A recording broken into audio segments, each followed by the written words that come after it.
Silverstone in Northamptonshire, the home of the British Grand Prix and also the final round of the 2010 Le Mans Series. And the 1,000 kilometres also kicks off the Intercontinental Le Mans Cup.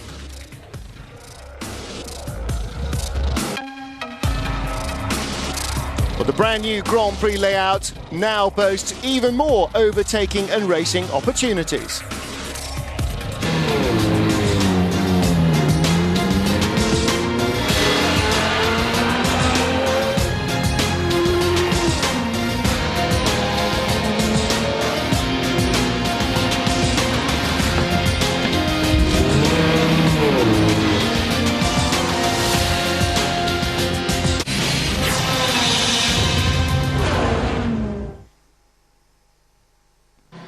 It's a bumper turnout at Silverstone, 45 cars on the entry list, so qualifying will be extra specially important. And Peugeot and Audi once more set to do battle at the end of the Le Mans Series campaign. In the GT2 class, Aston Martin looking very strong, JMW Motorsport claiming third on the grid. And the regular contenders are out front as well. The number 95 Ferrari lining up in second position, Alesi, Fisichella and Wielander. But pole claimed by Felbermayr Proton Team Porsche, the 77 car of Mark Lieb and Richard Lietz, the championship leaders. The only team already to have tied up their category in GT1 Labre competition, Gabriele Gardel, Patrice Goulart and Fernando Reis again on pole position.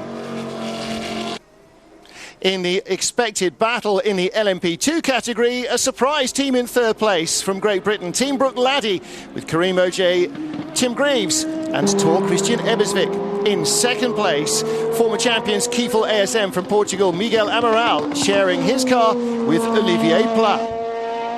So it's a 3-2 result for the little Ginetta concern, but HPD winners outright last time out take pole, courtesy of Straka Racing's Nick Leventis, Danny Watts and Johnny Kane. In the LMP1 category, once more it is diesels to the fore and the Le Mans battle is rejoined, although Peugeot looking a little skittish in qualifying. Nick Minassian finding trouble on empty tanks. And that left it to Audi to dominate the fast practice session in dry running after a wet Friday. The R15 TDI looking the class of the field as they locked out the front row. McNish and Christensen on pole, Capello and Bernhardt backing them up with second fastest time.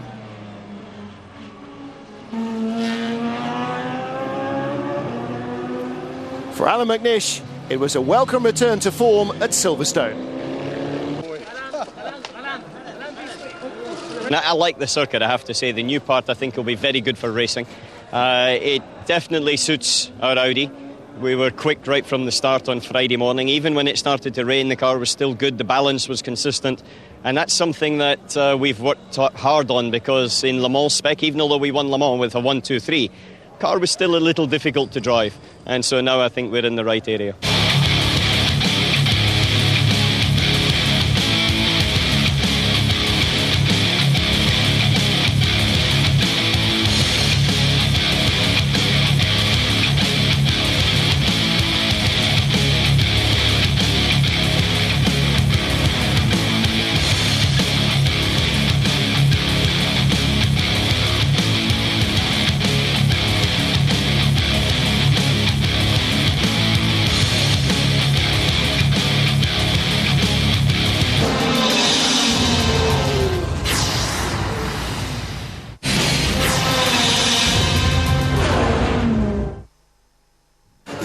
Sunday morning, dry, clear and sunny. A bright and breezy day for the 1,000-kilometre race at Silverstone. 1,000 kilometres of the Grand Prix circuit, or 6 hours, whichever came earlier. But the chance perhaps of rain within an hour or two of the finish. But the good weather had brought out the fans in their tens of thousands. The grandstands, the spectator bankings and the grid packed with the famous and the fans. Mark Lieb looking to win the GT2 championship, needing a good result in the Porsche. And Dave Richards with a mini project for rallying and a new Aston Martin project for Le Mans. Well, the Straka team winners last time out looking relaxed. and Darren Turner back behind the wheel of an Aston Martin. And everybody getting themselves ready for the start of what was anticipated to be a fast and furious race. Friendly rivalry between Peugeot and Audi, and the cars and the grandstands now ready to go. Let's catch up then with our pole sitters. Here's Darren Turner. Yeah, it's fantastic. Rob did a great job in qualifying, a really good lap. And obviously, normally in the race, we're very strong, and qualifying hasn't really been our main thing this year. But yesterday, it all came together for the perfect lap. And, the tyre, the Dunlop was fantastic. And we're just hoping we can convert that into a good race result for today. The championship's still wide open for us, so our goal is to just put our heads down and try and come home ahead of P2, and that's the best we can do at this stage. We had really good qualifying yesterday, and both cars are now standing in the first row. We all know for an endurance race it's not that important, but I think it's already a good start, and we hope we can use this to make a good result out of it. So cars on the warm-up lap ready before the 1,000 kilometres, and immediately problems. The number 8 Audi spinning round. Timo Bernhard losing control on the slippery surface. Oil dropped by an earlier race, but he manages to recover the car and put it back in second position, ready for the rolling start behind teammate and pole sitter Alan McNish. Both CRS Ferraris and both Oak Racing Pescarolo Judds heading to the back of the grid after tyre problems in qualifying. Other than that, all 45 starters ready to take the green flag. And for Audi, a chance to start the Intercontinental Le Mans Cup with a victory perhaps ahead of Peugeot, who will be their rivals. Rebellion, Aston Martin Racing and Drayson battling behind, all in Lola coupes of one form or another, as the best of the petrol engine class, as all 4 diesels lock out the front 2 rows.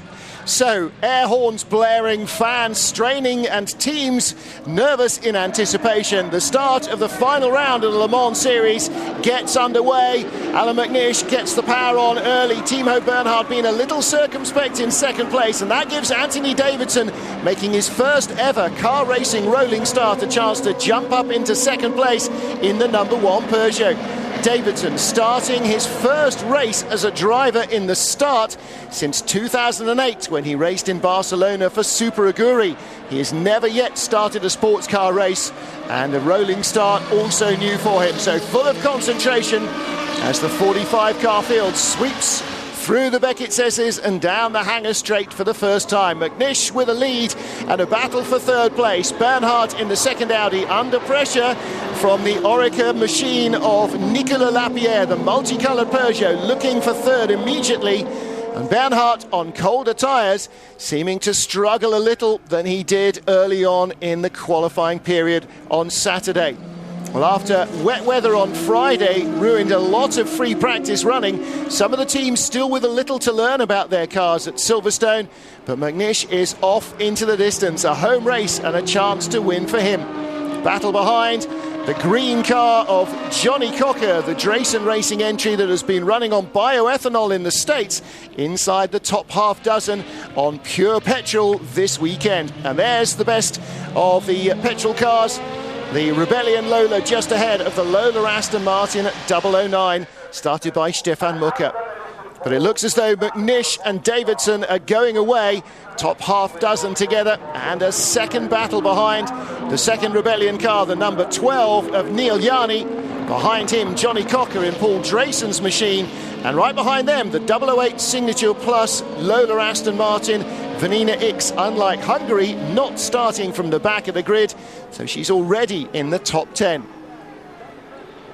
Well, such is the pace of the LMP1 cars on the Grand Prix circuit at Silverstone. Immediately they are streaking away from the best in LMP2, and it is the Straka Racing entry from Kiefel ASM, and jumping up to third place very quickly is the orange Ginetta Zytek. A great start for them.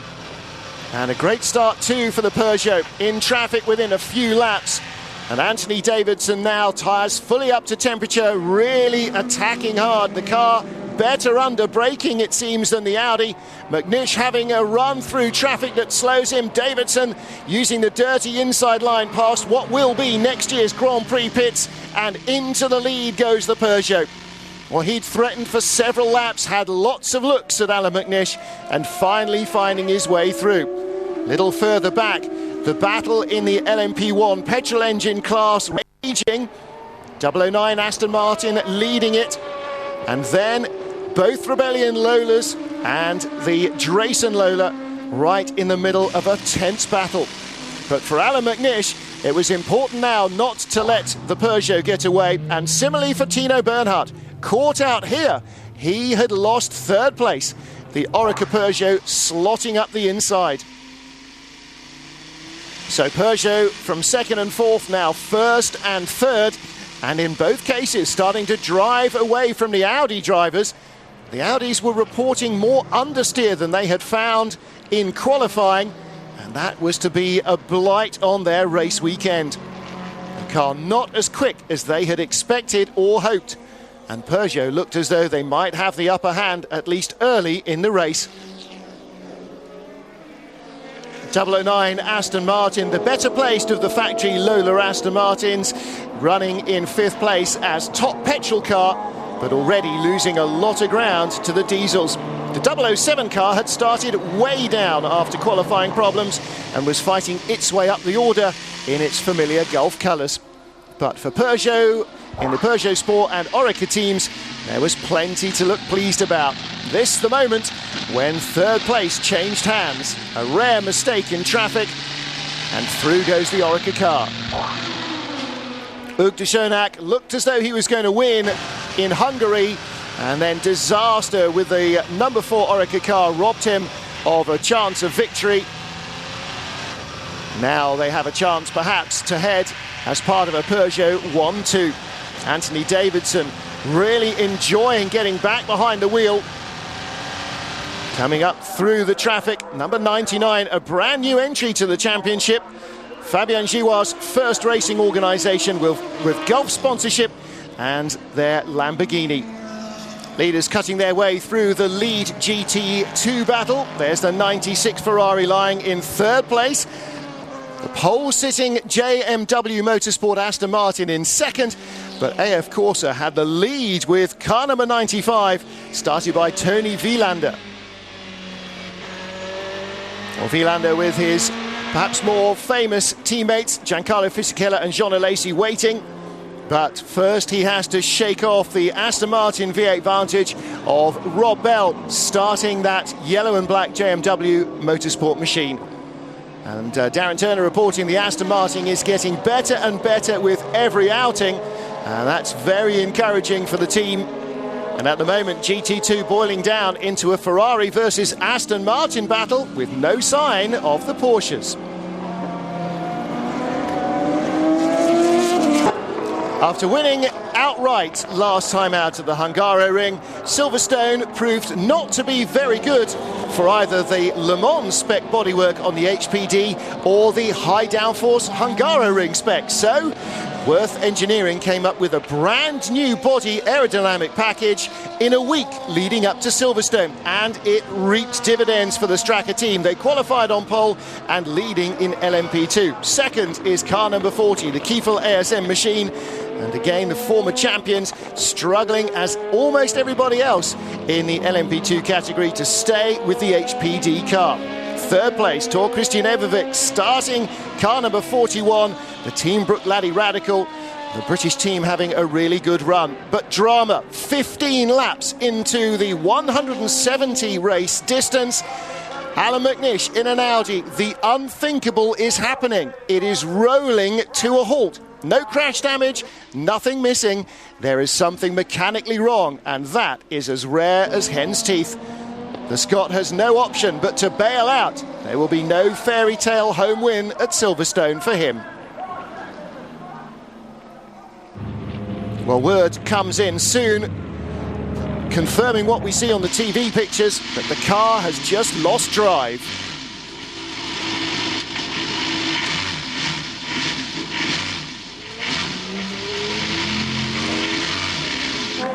It's an incredible failure. Audi just doesn't do this.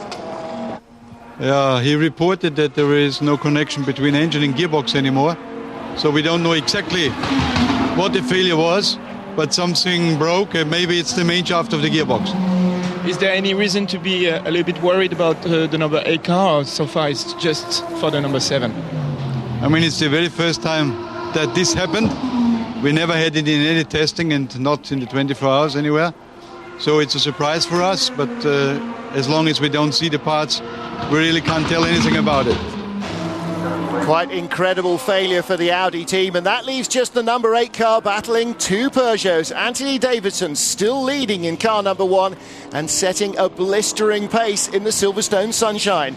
So for the fans, a British driver still out front, even if one has disappeared from the hunt.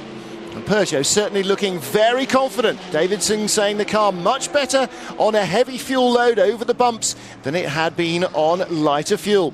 And with the Oreca car in second position, already Peugeot starting their Intercontinental Le Mans Cup campaign with a 1-2. Next race in the series is in Zhuhai in China. Peugeot and Audi will be there with the diesel cars in LMP1 spec. Both teams, we believe, working on brand new machinery for 2012's regulations, but at the moment trying to consolidate their result. Further back in the GT class, dramas early on from the number 77 Proton Felbermayr Porsche had left them down the order.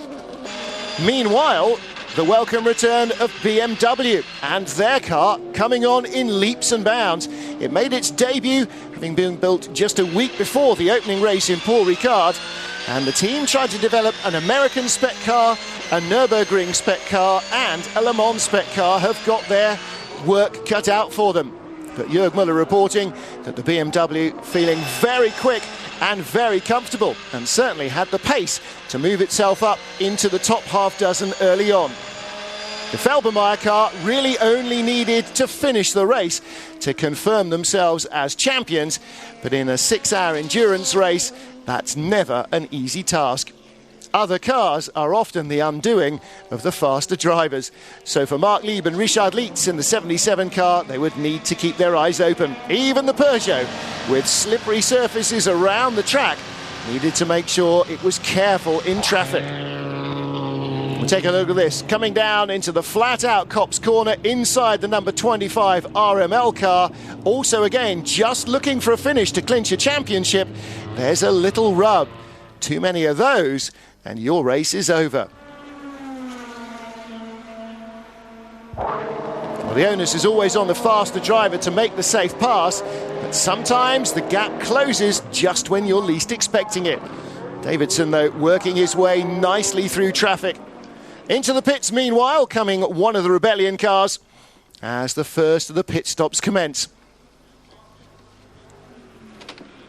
The maximum duration of the race would be 6 hours, but with bright weather and fast and ferocious running on the high-speed Grand Prix circuit, it may well come to the 170 lap distance or 1,000 kilometres well inside that mark.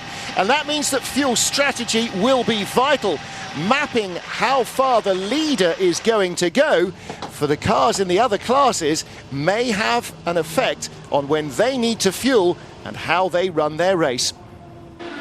Well, no dramas at the well-drilled Peugeot team. As ever, fuel goes in first, and then if they take tyres, it's 2 men working on the car only, a well-choreographed dance that they'd rehearsed long before Le Mans. And as the number 1 car refuels, number 8 coming down the pit road from 3rd position. Oreca's number 4 Peugeot running a lap longer on fuel, just to make sure that both French cars are not in the pit lane at the same time. And it seems, although Timo Bernhard is staying in for Audi, they are going to give him fresh Michelin tyres. No such luxuries for Anthony Davidson. He's continuing on the well-preserved set that he did his opening stint on and heading off into the bright afternoon sunshine. But again, potential danger round every corner. The lead, Lola Aston Martin, getting through cleanly, but it's 007 counterpart, which started way down the grid. Trouble in practice and trouble on the racetrack as well. 2 bits of contact, losing time and causing potential problems. And again, you see the trouble. The gap is wide when he turns in, but the car in front has not seen him and comes right up to the apex curb anyway. And it's happening everywhere. Here, the leader clips the number 40 Keyfield ASM car, and right behind, the green and the golden white Lolas collide. And Nico Prost in a spin there around the nose of the Drayson car. Well, there is danger literally at every corner. Prost rejoins, having lost vital seconds in his battle in the middle of the top 10. Well, on the Rebellion pit wall, the boss, Hugh Hayden there with the white hair, watching proceedings. They've had an up and down season, plenty of pace, but maybe not as much luck as they would have liked. Well, not good luck anyway. Once more, the Peugeot comes down into the spectator complex at the end of the lap, slicing his way through traffic and debris, bits and pieces of car lying everywhere. And again, a little touch with the second place car in LMP2. Its driver not at all pleased. And right behind, the contact between Drayson and Rebellion. 30 laps completed and one pit stop for Adrian Fernandez in the Lola Aston 007, but he didn't make it all the way back out to the pit stop, and he is back into the garage with problems. And that drops him out of the top 8, and it immediately moves one of their rivals, the 008 Signature Plus car, up into 8th place. But the black and white machine has got a battle on its hands. Car number 5 coming down inside 2 LMP2 cars, driven by Greg Mansell on a charge. Great battle here. Peugeot 1-2, Audi in 3rd place, 009 Lola Aston Martin in 4th, ahead of the Drayson and Rebellion Lola Coupes. And then behind the Team LNT Ginetta, this battle for 8th and 9th. The closed Lola Aston ahead of the open Beechstein Mansell Motorsport machine, and they're being chased by the LMP2 leaders. But Nigel Mansell and his boys looking strong here. Yeah, I mean, we're very happy the way we're regaining position. We had an early puncher.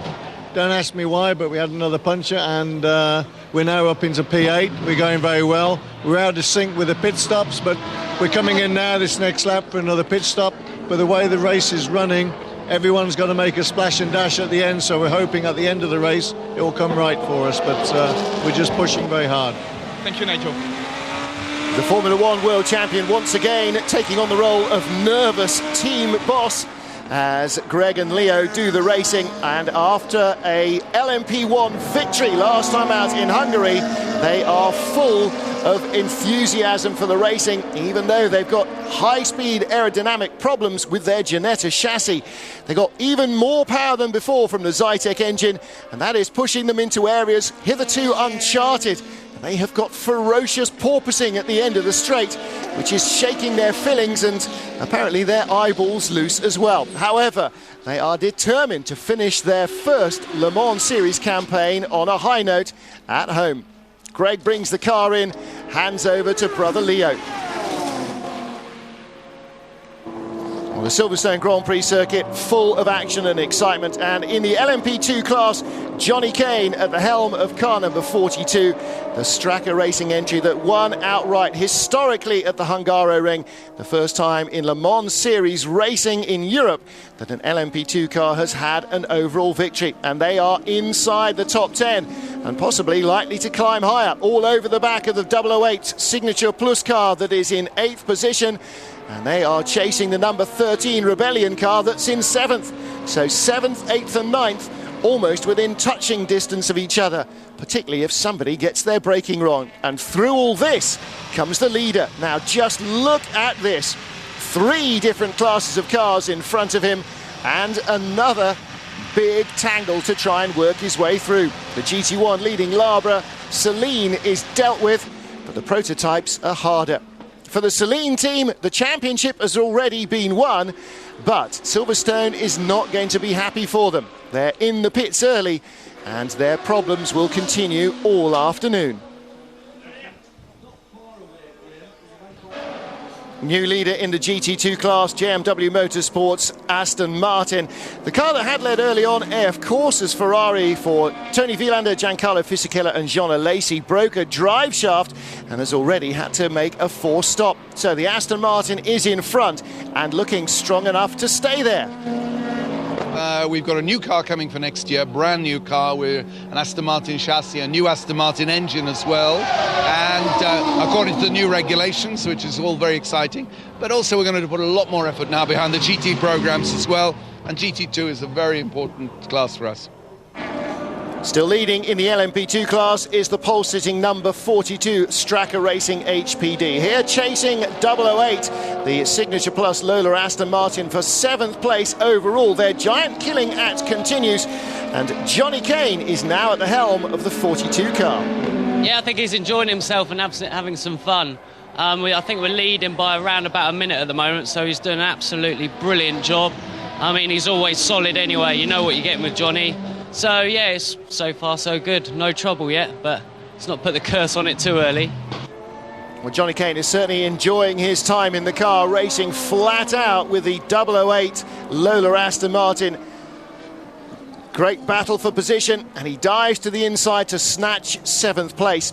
Of course, their main target is to try and win in the LMP2 category, but they've got to be a long way ahead of RML's number 25 Lola Coupe if they're to take the crown. And RML already struggling down in 6th in the category, things not getting better for them. A spin for Tommy Erdos not helping their chances. Well, it's rare for the Brazilian to put the car off on his own, and the replay shows it was a clash with the GT2 Spiker of Tom Coronel that turned the number 25 machine around. They have got to avoid dramas like that if they want to win the title. Well, Erdos starting to get the car back up to speed. Meanwhile, behind him on the right-hand side of the picture, the car that lies second in LMP2 comes around. Problems again for the Lamborghini. Goethe having a half spin. This time, nobody else involved. And again, no damage done. First time out for this LP560, which is essentially a GT3 car with smaller air restrictors to bring it into line with the GT2 regulations. Driver change at Stracker. Johnny Kane belts in ex-downhill skier Nicola Ventis, whose father is a famous historic racer, so he comes from a racing family. And Nick thoroughly enjoying their time at Le Mans, where they won not only the LMP2 class, but set 5 new records as well. And their overall victory last time out at the Hungaroring. Well, that all puts the 008 Aston Martin back up the order, but Peugeot still in front. It was my first start since 2008 in a Super Aguri in Barcelona, and my first rolling start ever. So it was a good experience, and I had a great battle with the two Audis, one on the start and got him into turn 1. Which was really good, and the car was difficult to drive on the cold tyres, so I've never experienced that before. Very, very hard work, so yeah, I stuck behind Alan for a long time and realised that my car was pretty much the same speed, if not a little bit faster, especially on the braking, and had a great battle. Really good fun with Alan. He's a great driver to race against, and we had a hard battle, but it's nice and fair and a good show for the fans. And a chance perhaps next time out to renew that battle. Peugeot leading in P1, P2 Stracker in charge, the Celine in GT1, and the Ferrari in the pit stops now retakes the lead in GT2. Well, drama waits at every turn. Our LMP2 leader in trouble, Nick Leventis, facing backwards, and he was clipped in that spin as well by the number 41 Brooke Laddie car. And here's how it happened. Under braking, the Spiker runs into the back of him. The Oreca Peugeot avoids the danger, and everybody just about gets away with that. Part of the legality panel on the left rear of the Stracker Racing entry is damaged. Same damage also on the number 41, Brooke Laddie Radical. And Leventis brings the car in for a quick check over. Well, when you've had an incident like that and possibly flat spotted the tyres and the pits are just around the corner, no need to waste any time. A brand new rear end goes on. But the LMP2 leader is not the only car in trouble. Second in LMP2, the Kiefel ASM number 40 machine is having grass removed from all its cooling ducts. It too has had an incident and gone off at high speed. Again, no major drama, but you can't dodge too many of those mistakes. Miguel Amaral remains in the car, placid and waiting to get going. And Narrow escape for both of our LMP2 leaders and for the third place car as well. Karim Oj in the number 41 Team Bruichladdich, Ginetta Zytek recovering from an incident of his own. And this time it was just down, it seems, to driver error, looping the car round, perhaps just catching a flash of the oncoming Aston Martin in his mirrors. So easy to get distracted by cars coming up behind you, fast or slow. And Karim Oj now needs to find his rhythm once more and get back into the groove as he completes his stint. Coming from the back of the field has been tough work for the two Oak Racing Pescarolo Judds. They're used to starting way up the grid. And this is the number 35 machine, currently lying 10th overall and inheriting the lead in the LMP2 class as the top three had their problems. Richard N at the wheel. Their other car has had a power steering failure again and is way down the order. Number 4, Orica Peugeot, running reliably as ever. It seems their problems from the Hungaroring are now a long way behind them. And this time, it's the ever-reliable Audis that are struggling. But again, traffic can be a problem for anyone. And taking to the curbs, just avoiding a major ding with the Rebellion Lola Coupe. Exasperation from team boss Hugues de Schoenack. Battle for 5th place between the two Rebellion Lola Coupes, Nico Prost and Jean-Christophe Bouillon. 12 just ahead of 13. This is always entertaining for the fans, but a bit of a worry for the team. When they're this close, you worry if they're going to get any closer, and they do. A little bit of contact in Luffield, one of the slowest corners on the circuit. Best not to look. Trying to pinch the inside line. Bouillon just tucking inside and then having to take to the grass to avoid spinning them both off. That's exactly what a team boss does not want to see. You want both cars to be close and competitive, but you don't want any Red Bull moments. The team breathe a sigh of relief. But not for long. The Aston Martin leading GT2 gets a biff on his way through as well. Battle for 4th, just off the GT2 podium. Number 95 Ferrari and the Schnitzer BMW. At the beginning of the season, this is exactly what BMW had hoped for. Their campaign in America has turned into a real success. They are comfortably among the front runners at every American Le Mans Series race, and now it would seem they are doing the same in Europe as well. So all the work being done by Schnitzer is paying dividends, and being able to pass Jean Alesi, Tony Vilander and Giancarlo Fisichella makes the team very happy indeed. Yes, you're right. We're very pleased with the way things go. Here at Silverstone, we could see already in the free practices that the car has a good rhythm. We were not quite so strong in qualifying, but now we have a fantastic race pace, and well, let's hope we can keep on going like that. Drama for the car 24. This is the second of the Oak Racing entries. 3 blue lights means it's currently lying 3rd in the LMP2 category.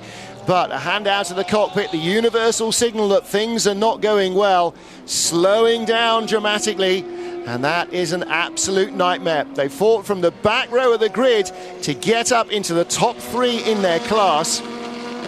Meanwhile, the Celine back out of the garage, but it's not running as fast as they had hoped. Still leading its category as the other Oak Racing entry goes by it. But for the number 24 machine, Jacques Nicolet having to head towards the pit road. He's already lost 3rd in LMP2 as he comes creeping down into the pits.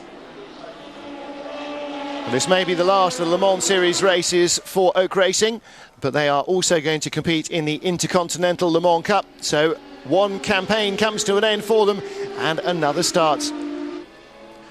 Uncharacteristically low down the GT2 order is the number 77 Felbermeyer Proton Porsche. Mark Lieb at the wheel and currently leading the championship standings. They need a result, but they need points to get the championship for certain. And they need to pick up a position. Trouble for Lord Paul Drayson. He and Johnny Cocker sharing this Jason car in the States. Is their first race at home, and the problem, a very obvious one. From the outside, in the cockpit, Jason doesn't know what has happened, but he knows he's got to come in. And here's how it all ended, swerving to avoid his own loose wheel. Well, luckily no major damage done to the car, but clearly something has broken to allow the wheel to fall off. The team are ready to replace it when his lordship arrives.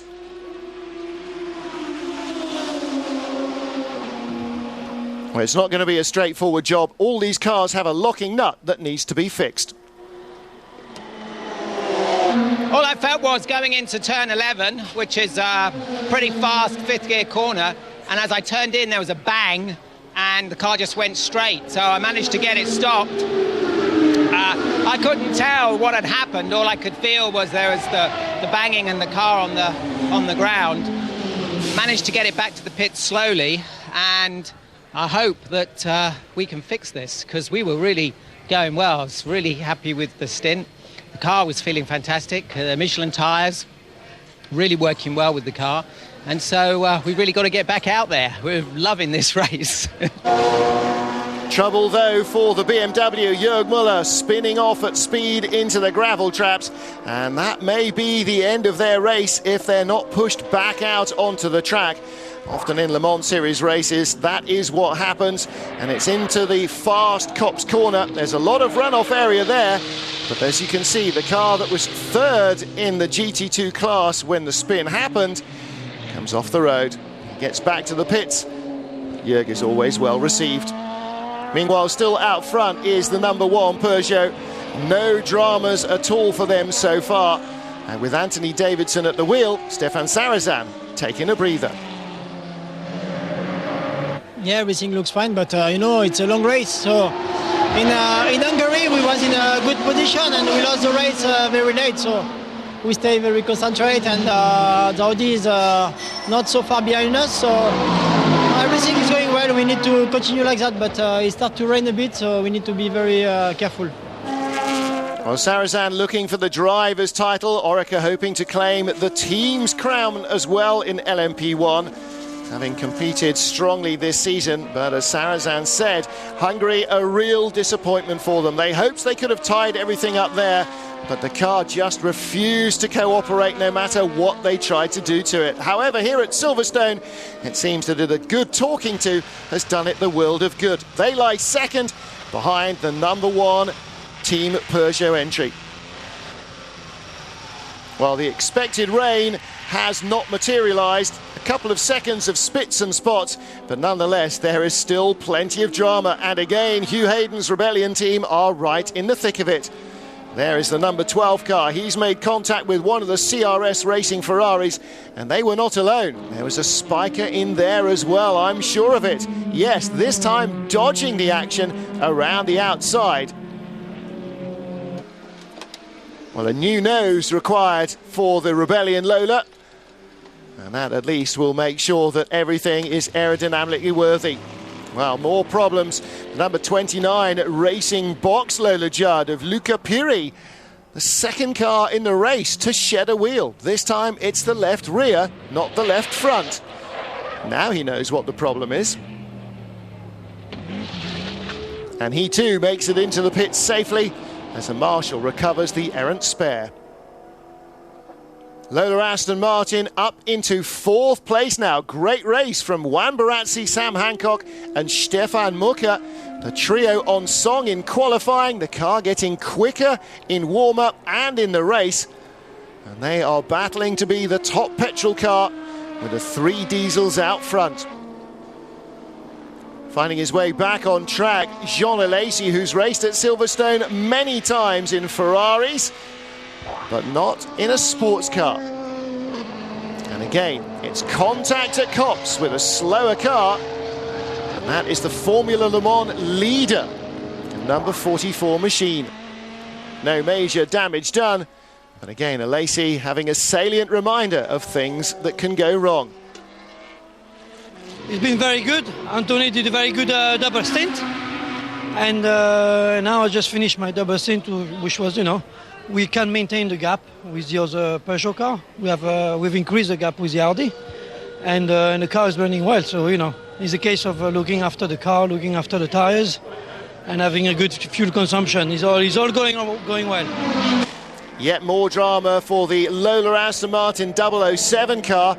It always seems that one car in a team has all the bad luck and the other all the good. And this time, after contact with the second Felbermayr Proton Porsche, the Lola Aston 007 again struggling to avoid contact and avoid problems. Coming past what will be next year's Formula One pit lane. Trouble again for the Spiker. Knocked into a spin down at the complex, and it's the recovering 95 Ferrari of Jean Alesi. He made contact with somebody a couple of laps earlier. This time on the inside, clatters the Spiker into a spin. It seems to be the magnet for everybody else's problems, but they have not yet retired from a race this season. 009 Lola Aston Martin in its familiar Gulf colours. Best of the petrol cars, and it's up in 4th place. Yeah, the 09 car's running really well.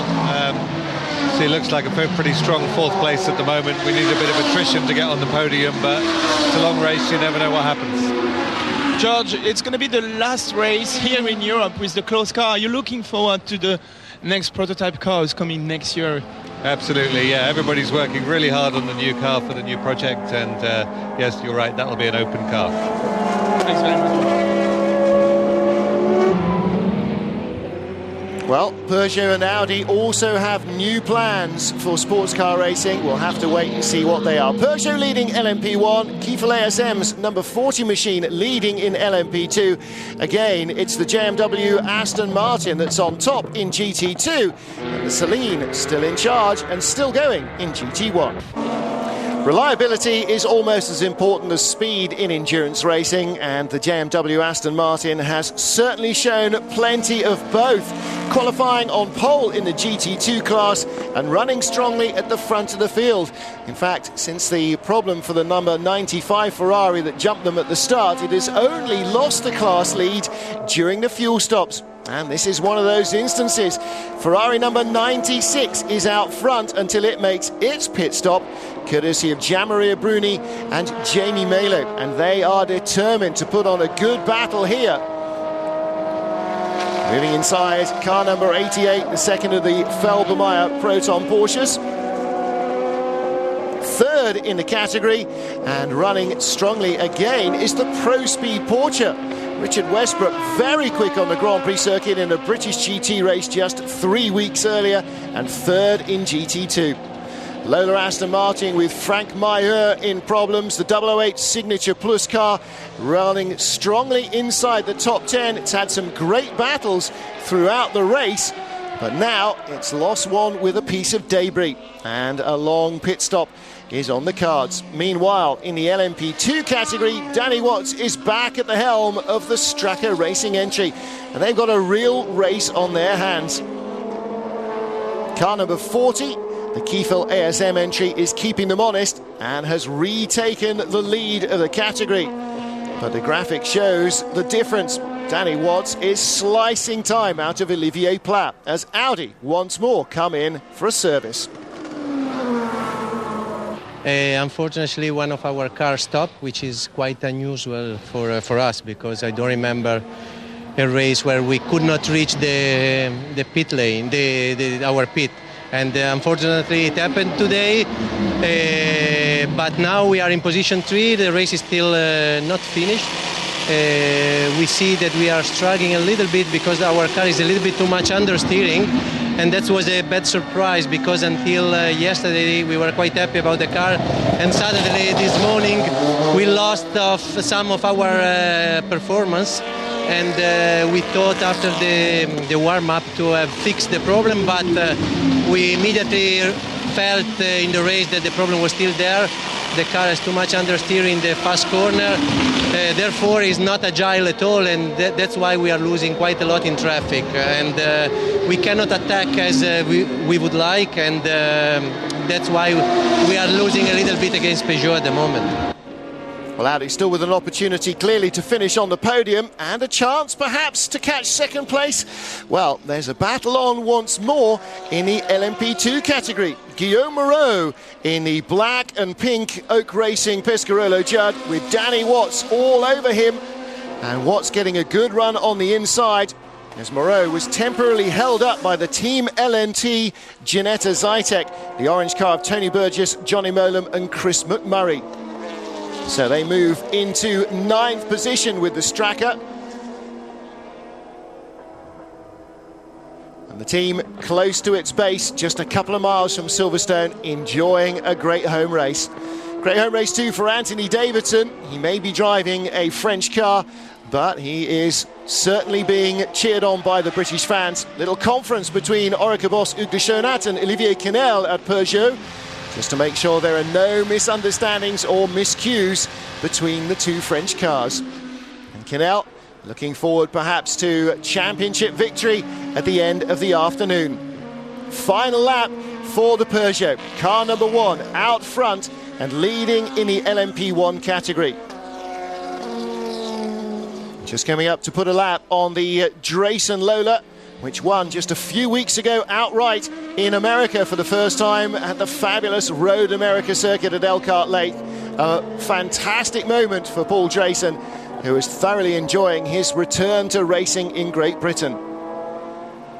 But for Peugeot and for Anthony Davidson, a chance to claim victory at Silverstone, the track at which last year's title eluded them. Davidson and Minassian have barely put a foot wrong. A little late out in qualifying, a spin robbed them of a chance to claim pole, but it seems that not much is going to stand between them and victory. Audi's only challenge faded after just 15 laps, but by that time Alan McNish had already been passed for the lead. The 908 HDI, the faster and it seems more reliable car at Silverstone. And that will make Audi think twice before they go to Zhuhai in China for the second round of the Intercontinental Le Mans Cup. But for the moment, it is the end of a season as well. And a season in which Peugeot have raced fast and strong. They didn't take a repeat victory at Le Mans, but they have put that behind them and concentrated on the future and on what there is still to win. For Stéphane Sarrazin and Orica, a chance to win the team's crown. And for Peugeot Team Total, a chance to win the Silverstone 1,000 kilometres outright. The checkered flag flies. Anthony Davidson takes a victory. LMP2 victory right behind goes to Straka Racing's Danny Watts, who pulls up by the team on the pit wall. And voila, Olivier Quenel and the Peugeot team have claimed victory. And Davidson gets the chance to take the checkered flag at the British Grand Prix circuit. Second place for the Orica team, and they confirm themselves as the team's champions for 2010. Stéphane Sarrazin, the driver's champion as well. Well, after all the disappointment of Hungaroring, perhaps an extra sweet moment to savour for Hugues de Chaunath here in Great Britain as they take the crown in the final race and a strong finish in second position. Well, after a last-minute drive-through penalty for driving too many times off track for the Aston Martin, the GT2 victory ends up going to Ferrari. But the JMW Aston battles back into a podium finish in third place. Victory, though, is a delight for Davidson and the championship for Sarrazin. Very happy for Peugeot and very happy for Orica. We did a great season with Nico and Olivier. We enjoy also with Frank in Spa. So it's a very good end, and we beat Audi. We did a very good race, very strong, no problem. So Peugeot show we recover since Le Mans, and it's very good. A moment of delight for Hugues de Chaunath, the Orica team boss. Nick Minassian offers his congratulations. Minassian on the top step of the podium, and Straka there winning in the LMP2. They also win the Michelin Green X Challenge. Confirmation, the Peugeot 1-2, Audi in third spot. The best of the petrol engine cars, the 009 Lola Aston Martin. A great effort LMP2 victory in Silverstone goes to the home team Rebellion, but RML do enough to take the championship. Nonetheless, the homeboys get busy with the fizzy. Tommy Erdos and Mike Newton from RML, the drivers' champions as well. Straka take the win, but RML's 4th place enough to give them both championship titles. GT1 again, the Labra Celine, this time really struggling to complete enough laps, but they do so, and they claim victory. The championships were already theirs in Hungary. In GT2, Ferrari come out on top. Porsche in 2nd and Aston Martin in 3rd. Late penalty costing the JMW Aston team a home win. And 3 of the top 6 drivers from Great Britain.